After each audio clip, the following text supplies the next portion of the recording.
Adakah surga dunia? Ada. Ada surga akhirat? Ada.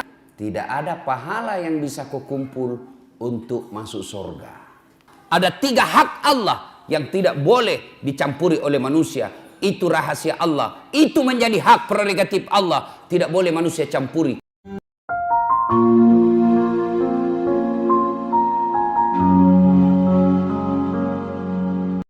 Adakah surga dunia? Ada. Ada surga akhirat? Ada. Kewajiban kita percaya rukun iman. Percaya kepada akhirat.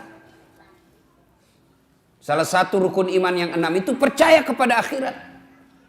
Kalau orang tidak percaya kepada akhirat, maka dia akan melakukan apa saja semau-maunya. Nah, mari kita lihat. Untuk membentuk keluarga yang harmoni, yang dirindukan oleh surga, pertama, hati-hati milih pasangan. Hati-hati milih istri. Waspada milih suami. Bagaimana cara memilih istri? Bagaimana pedoman agama memilih suami? Kata Nabi, nikahilah seorang perempuan kalau dia perempuan. Nikahilah seorang lelaki kalau dia lelaki. Untuk apa? 4 hal. Jadi kalau dia laki-laki, nikahi perempuan karena 4 pertimbangan. Kalau dia perempuan, terima laki-laki karena 4 hal. Apa itu? Pertama kata Nabi, nikahilah dia dengan melihat 1, kecantikannya. Penting milih perempuan cantik. Penting milih laki-laki gagah. Kenapa? Karena hampir 24 jam di depanmu. Baru pulang kantor, dia lagi. Mau tidur kita, dia lagi di depan kita. Mau sarapan, ada lagi dia. Berarti kalau jelek, pasti cepat ganti casing. Iya toh? Maka penting cari perempuan cantik. Tapi tidak boleh menjadi pilihan utama. Kenapa? Karena cantik itu ada batasnya. Cantik itu ada waktunya. 17 tahun sweet 17, kau tersenyum, semua orang terpesona di komplek ini. 17 tahun. Tapi balik itu angka 17. 71 tahun. Kau tersenyum, lari cucumu. Kenapa? Dikira mau digigit. Apalagi zaman sekarang, jangan percaya cantik. Kenapa? Cantik bisa ditipu-tipu.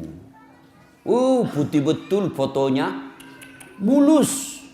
Ternyata kamera 360. Cantik. Tapi tipu-tipu. Hitam aslinya, ketemu aslinya. Putih di fotonya, ketemu aslinya hitam. Mukanya putih betul, hitam, lehernya hitam. Jangan percaya, bisa ditipu. Coba lihat sekarang, usia 70 tahun bisa dikasih mudah, nampaknya seperti 50 tahun. Maka cantik penting, tapi tidak boleh menjadi pilihan utama. Kenapa? Karena cantik itu ada batasnya. Yang kedua kata Nabi, pilihlah dia menjadi istrimu karena keturunannya. Penting melihat keturunan, tapi tidak boleh menjadi prioritas utama. Kenapa? Karena ada orang, bapaknya Nabi, anaknya pengkhianat. Belajar dari kisahnya Nabi Nuh. Ada orang bapaknya penyembah berhala, anaknya menjadi Nabi. Lihat kisahnya Ibrahim alaihissalam. Maka tidak boleh menjadi pilihan utama. Kenapa? Karena sejarah mengajarkan ada orang bapaknya pengkhianat, anaknya menjadi beriman. Ada pula bapaknya yang Nabi, justru anaknya berkhianat. Yang kedua, pilihlah dia menjadi pasanganmu karena kekayaannya. Penting mencari orang kaya, tapi tidak boleh menjadi prioritas. Ketika Anda terlalu menggantungkan kehidupan ekonomi dalam rumah tanggamu kepada mertua, maka kalian tidak akan independen. Kalian tidak akan bebas. Dan kalian akan selalu hidup di telunjuk jari mertuamu. Kau merdeka lah. Dan yang keempat kata Nabi, nikahilah dia karena apa? Karena agamanya. Lalu mahasiswa saya bertanya, Ustadz, kenapa agama nomor 4? Mestinya ke nomor 1. Betul, agama nomor 4. Tapi dia tidak titik di situ. Dia koma, lalu ditegaskan oleh Nabi, utamakan agamanya, karena dengan agama kau dapat keempat-empatnya. Untuk mendapat, dialah keturunan baik-baik, dia cantik, dia orang kaya, kemudian bagus agamanya, kumpul empat-empatnya ini, 1000 perempuan belum tentu ada satu.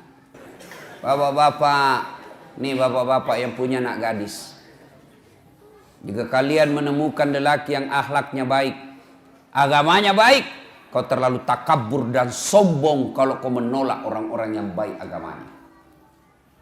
Rezeki Allah yang ngatur. Jangan kau jadikan bahwa orang nanti bahagia dalam rumah tangga kalau banyak duitnya. Kalau duit yang membuat orang bahagia, semestinya tidak ada orang kaya yang berantakan keluarganya. Kalau gara-gara duit orang bahagia, mestinya tidak ada orang kaya yang bercerai. Tapi buktinya berapa banyak orang kaya akhirnya berujung perceraian. Kenapa? Karena dia tidak temukan kebahagiaan dalam duit. Maka, bapak-bapak yang punya istri, yang punya suami, lalu punya anak, ada yang lamar anakmu, maka lihat agamanya. Agamanya dulu. Semoga dengan pertimbangan agama, ketika usia senja, anak-anakmu nanti insya Allah mengurusmu ketika kalian sudah tua. Tapi kalau agamanya tidak baik, meskipun penghasilnya banyak, rumahnya banyak, mobilnya mewah, kau datang ke rumahnya, dia lebih sayang sama potnya daripada kalian mertuanya. Adik-adik yang belum menikah, itu pegang itu 4. Lihat agamanya, utamakan itu. Suami harus tahu tanggung jawab kepada istri. Istri harus tahu tanggung jawab kepada suami. Anak melaksanakan kewajibannya kepada orang tua melaksanakan kewajibannya kepada anak. Mari, sudah nikah. Pertama, kewajiban istri. Nah, ibu-ibu mau menjadi istri yang soleha? Istri yang soleha itu selalu saya rumuskan menjadi satu kata. Istri yang soleha. Satu kata. Apa itu? Rena. Apa itu Rena, Ustadz? Singkatan dari R, E, N, A, H. Rena. Apa itu Rena, Ustadz? Satu, ramah. Maka istri yang soleha bertutur kata yang sopan santun kepada suaminya. Bicaranya santun, ngomongnya sopan, maka itulah istri yang baik. Ibu, ketahuilah, tidak ada suami yang senang ketika dikasari sama istrinya. Meskipun istrinya lebih banyak penghasilannya, meskipun istrinya lebih tinggi pendidikannya, meskipun istrinya lebih tinggi status sosialnya, tapi suami merasa, saya lakimu, saya suamimu, saya kepala rumah tanggamu, tolong hormati saya. Makanya kadangkala kalau laki-laki sudah marah, dia kadangkala bilang, saya tahu uangmu banyak, saya tahu kau orang tua mau orang kaya, saya tahu gajiku tidak seberapa, tapi tolong hargai saya sebagai suamimu. Tuh laki-laki. Maka ibu, kalau kamu dapat kasih sayang suamimu, tolong hormati. Salah satu cara menghormatinya, jangan kau bicara kasar sama suamimu. Alangkah bahagianya seorang suami, datang istrinya, datang suaminya cari nafkah, disambut dengan kalimat dan sopan santun. Maka ketika kita mendapat istri yang sopan berbicara, itulah surganya dunia. Yang kedua, RE, apa itu? Elok. Istri yang soleha, maka dia berpenampilan cantik dan menarik di depan suaminya. Oh, saya lihat perempuan akhir zaman sekarang. Kalau dia mau pi pengantin, cantik memang, Pak. Wah, harumnya itu. Masih kita 2 meter sudah tercium. Klimis. Tapi kalau mau tidur sama suaminya, la haula wala quwata illa billah. Kan kita ini membayangkan di kantor capek, berpikir kita di jalan macet, kita berharap mudah-mudahan sampai di rumah kita dilayani dengan baik. Perempuan yang kita akan datangi membuat kita senang. Sampai di rumah dilihat istri di depan rumah pakai daster, kelihatan tali BH, Dikasih tahu baru turun kita dari mobil. Oh, istri saya kok kayak gini. Iya tuh. Ditegur, kelihatan itu tali BH-mu, dilihat semua orang. Apa dia bilang? Jangan lihat BH-nya, Pung. Yang penting rasanya, bos. Mau ndak dirindukan surga? Maka ketika kau tidur, berpakaianlah yang cantik. Tapi wanita yang dandan untuk menyenangkan hati suaminya, itu ibadah. Bahkan wanita soleha itu, kata Nabi, mereka yang ketika dipandang oleh suaminya menyenangkan hati suaminya. Tapi sayang perempuan kita sekarang, Pak, terbalik. Dia mau tidur seadanya. Begitu dia mau keluar rumah, mau menyenangkan hati suaminya orang.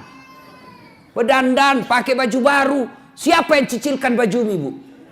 Hah? Oi! Jangan ketawa, saya serius ini. Siapa yang cicilkan baju di rumah? Suami. Siapa yang belikan kalian baju? Suami. Lalu kenapa kalian ketika mau tidur kalian pakai seadanya? Ini wanita akhir zaman. Mau menyenangkan hati orang ketika mau pesta. Mau pergi arisan dia cantik. Mau pergi keluar cantik. Tapi giliran mau tidur sama suaminya, pakaian seadanya. Bukan begitu yang diajarkan oleh Nabi. Pakailah. Pakai parfum ketika mau tidur. Pakai sikat gigi. Nggak ada parfum, kau cari itu pengharum ruangan.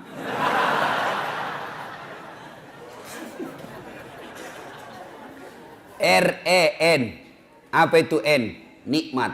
Istri yang soleha pandai memasak, merasakan kesenangan suami. Sayang seribu sayang, wanita zaman sekarang mereka tidak mau belajar masak. Mereka tidak mau belajar masak.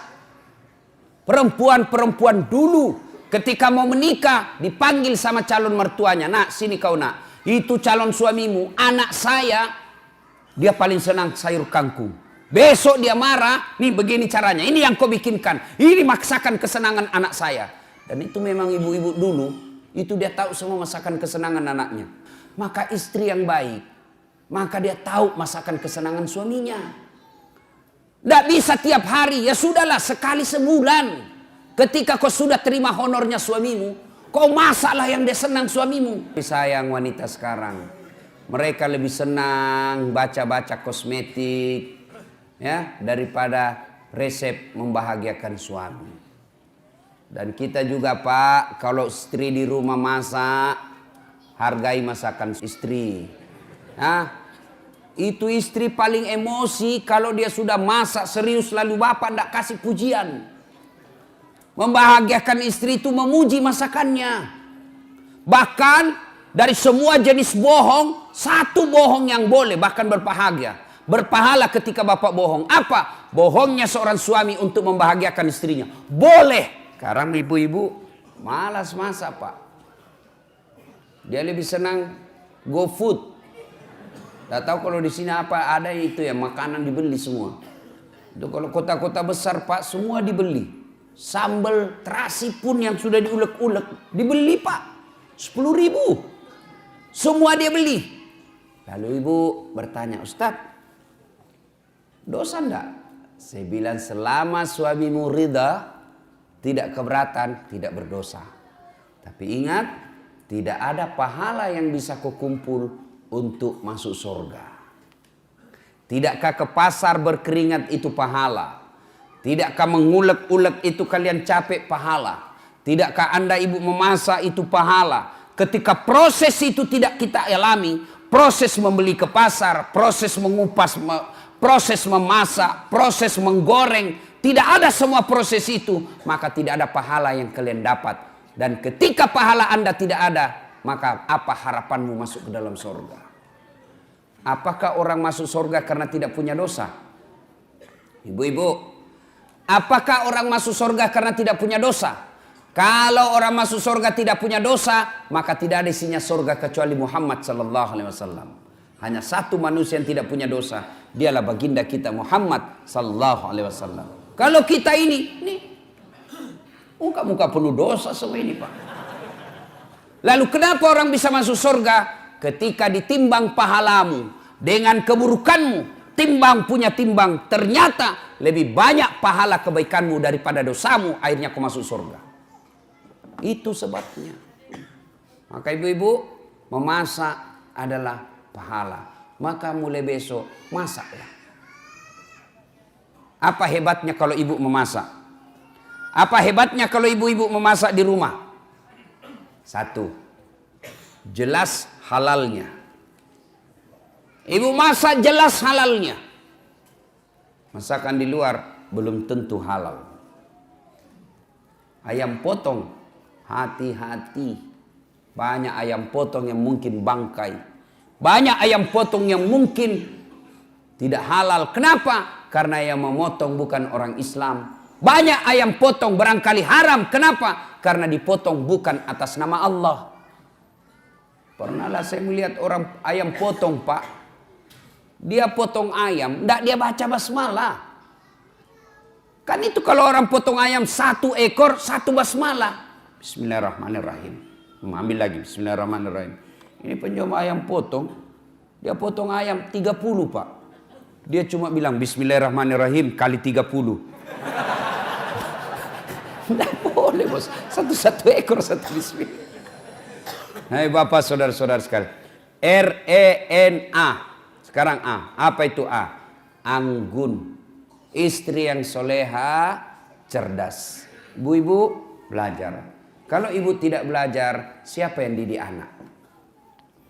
Ibu bahkan repot ketika ibu tidak punya pendidikan agama. Bagaimana cara mentransfer ilmu agama ke anak kalau tidak ada yang kita transfer?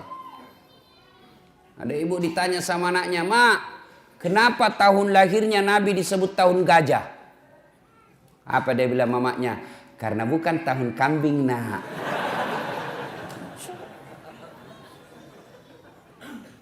Ilmu ibu untuk mendidik anak. Maka ibu-ibu sekolah kuliah tinggi-tinggi sebenarnya bukan sekedar untuk cari kerja. Ibu-ibu jadi dokter, jadi sarjana, jadi magister, bukan sekedarnya untuk status sosial semata, bukan untuk mempermudah dapat kerja, tapi yang lebih utama ilmu yang ibu dapat di kampus, ilmu yang ibu dapat di uni perkuliahan, tujuannya apa? Untuk mendidik anak-anak di rumah. Jangan lagi berkata, wah rugi saya sekolah tinggi-tinggi tidak jadi pegawai. Tidak ada ruginya menuntut ilmu. Ilmu yang kita dapatkan di bangku kuliah, insya Allah kita akan tiriskan ke anak-anak kita. Harus belajar. Ibu juga kalau tidak belajar, dibodoh-bodohi sama suami. Suaminya alasan rapat, ternyata pergi merapat. Itu kalau ibu beleng-beleng.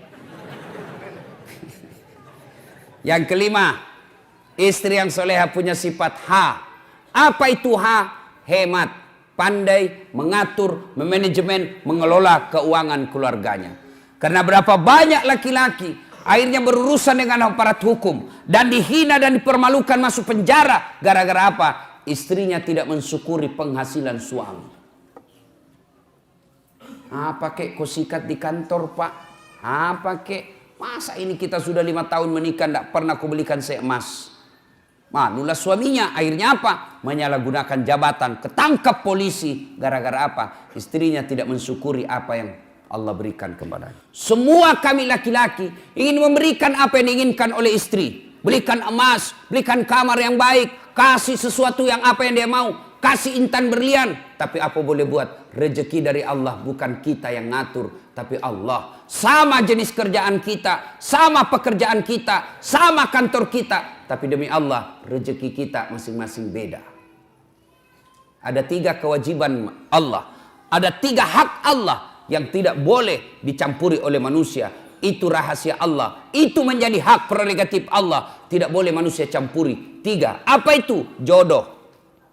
Ini rahasia Allah. Biar kalian mau sekali, kalau bukan jodoh tidak jalan.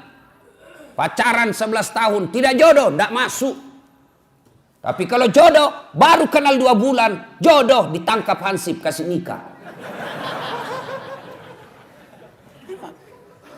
2, ajal. Kalau sudah tiba saatnya tidak bisa diundur dan tidak bisa dimajukan. Itulah ajal. Yang ketiga, rezeki. Rezeki ini Allah yang ngatur. Bapak ibu tidak usah cemas. Allah yang tentukan rezeki kita. Maka ibu, berapa penghasilan suamimu? Selalulah ucapkan alhamdulillah. Bang, jangan menghalalkan segala cara bang. Saya istrimu, berapapun yang kau dapat, berapapun yang kau bawa ke rumah, saya ikhlas dan akan menerimanya dengan senang hati. Karena memang itulah rezeki yang Allah sudah tentukan untuk rumah tangga kita. Tenang kita suami. Nah, itulah jadi istri yang soleha. Ibu mau tahu lagi rahasia suami supaya dia tidak marah. Selain hargai dia, jangan bicara kasar, urus anaknya dengan sebaik-baiknya. Karena itulah prestasi terbesarnya seorang suami, anak. Nah, bapak-bapak mau punya istri seperti yang saya jelaskan tadi? Mau? Mau? Nah, bapak juga harus jelaskan tugasnya sebagai suami. Apa tugas sebagai suami? Satu, mendidik. Didik istri kita, didik anak-anak kita. Gimana kita mau mendidik istri kalau kita sendiri tidak bisa memberikan teladan?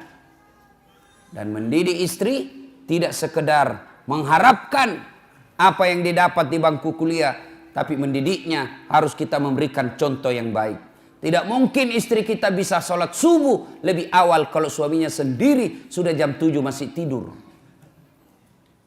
Tidak mungkin istri kita bisa berbicara yang santun kalau kita laki-laki setiap marah kasar ngomongnya. Engkau goblok memang kau. Apa dia tahu ini si gendut hitam, pulang kau di rumahmu. Apa? Sepertilah Rasulullah Muhammad SAW. Beliau rumah tangganya beliau kecil. Coba lihat, baca itu sejarah hidup rumah tangga Rasulullah. Rumah beliau dijelaskan oleh riwayat kalau beliau berdiri sholat jamaah, kepalanya Rasulullah tersentuh dengan plafonnya. Bayangkan kecilnya itu rumah Rasulullah.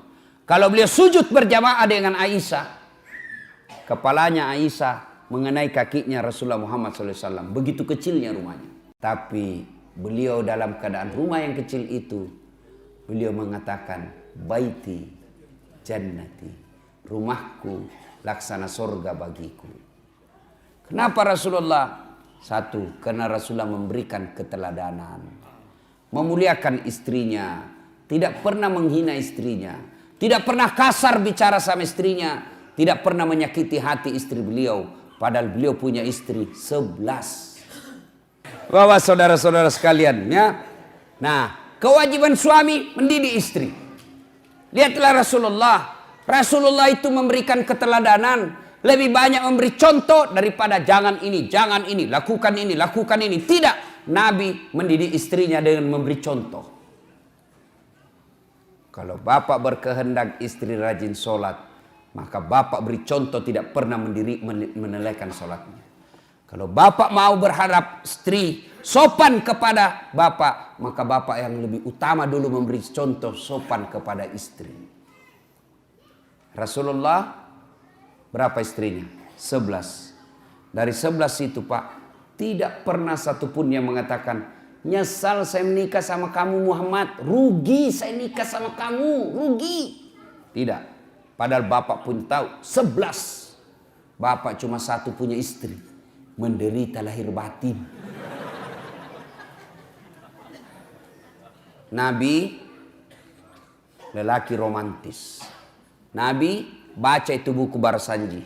Dijelaskan dalam kitab itu, Nabi sendiri yang jahit pakaiannya, Nabi sendiri yang sediakan sarapannya, Nabi sendiri yang bersihkan tempat tidurnya. Coba bayangkan, Nabi kekasih Allah, manusia paling mulia, yang namanya selalu digandengkan dengan namanya Allah, tidak malu cuci pakaiannya sendiri, menjahit bajunya, membersihkan tempat tidurnya. Mana ada laki-laki seperti itu di sini? Itu Nabi Pak.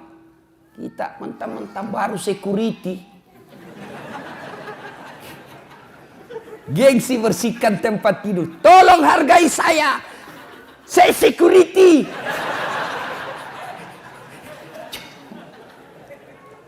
Itulah Rasulullah. Tidak malu bersihkan tempat tidurnya. Coba mulai besok Pak, memperbaiki diri rumah tangga kita. Berikan contoh yang teladan yang baik. Jangan pernah kasar bicara sama istri. Nabi romantis. Begitu romantisnya Nabi. Masya Allah. Berikutnya. Nah, sudah punya suami, punya istri, hamil, melahirkan anak. Kewajiban bersama antara orang tua kepada anaknya. Apa kewajibannya? Satu, lahir anakmu, kasih nama yang baik. Nama yang baik nama artis? Bukan. Nama yang baik nama selebriti? Bukan. Nama yang baik, nama yang ada doa dan harapan kebaikan di dalamnya. Kasihlah nama-nama sahabat Nabi. Nah, saya kasih kau nama Khalid. Ini Khalid, salah satu sahabat Nabi yang menjadi panglima perangnya Umar bin Khattab, dibawa kepemimpinan komandonya Khalid bin Walid. Tidak pernah satu kali pun perang yang dia pimpin kalah. Inilah Khalid, saya mau kau nanti menjadi besar panglima orang Islam yang membela agamamu. Nih, saya mau kau seperti Khalid. Nah,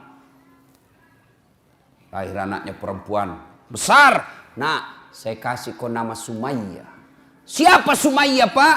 Nih Sumayyah, wanita, budak, pembantu zaman dulu. Tapi akidahnya kuat, tidak pernah mau menghina Islam, tidak pernah mau menyerah membela Islam. Sampai dibunuh oleh majikannya hanya karena dia tidak mau mengatakan Muhammad pembohong. Dipaksa mengatakan Muhammad pembohong. Dia ludahi Abu Jahal mukanya. Pak!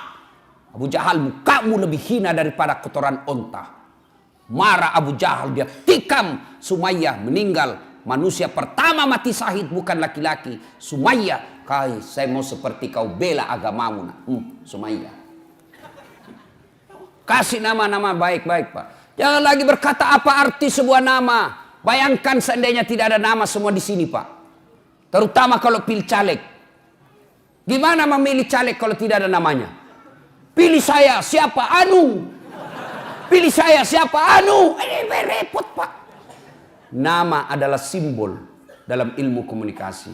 Begitu Bapak dengar nama Dasat Latif, pasti apa yang ada di benak Bapak? Oh, Ustaz beleng-beleng. Ya kan, itu simbol. Simbol.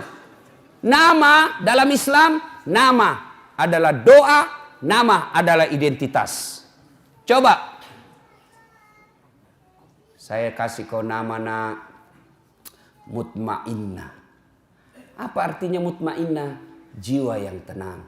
Maka setiap orang memanggilnya Mutmainnah. Wahai kau jiwa yang tenang. Orang doakan.